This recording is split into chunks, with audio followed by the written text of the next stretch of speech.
বন্ধুরা, আজ তোমাদের আমার বরের একটি খুবই প্রিয় নিরামিষ রান্না তোমাদের সঙ্গে শেয়ার করব। তো এখানে একটা ফুলকপি প্রথমে ছোট ছোট করে এইভাবে টুকরো করে কেটে নেব।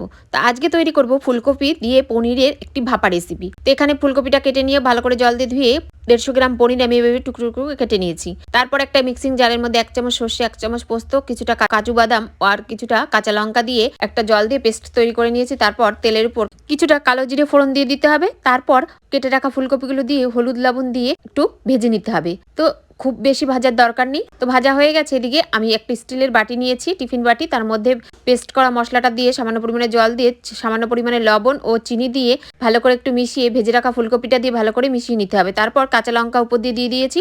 1 চামচ মতো সর্ষের তেল দিয়ে ঢাকাটা আটকে নিয়েছি। এদিকে কড়াইতে গরম জল বসিয়ে দিয়েছিলাম। টিফিন বাটিটা বসিয়ে দিয়ে ঢাকা দিয়ে 10 মিনিট মতো ভাপ দিয়ে নিতে হবে। ঢাকাটা খুলে গরম গরম অবস্থায় কিছুটা ধনেপাতা কুচি দিয়ে নামিয়ে নিতে হবে। গরম গরম ধোয়া ওঠা ভাতের সঙ্গে জাস্ট জমে যাবে।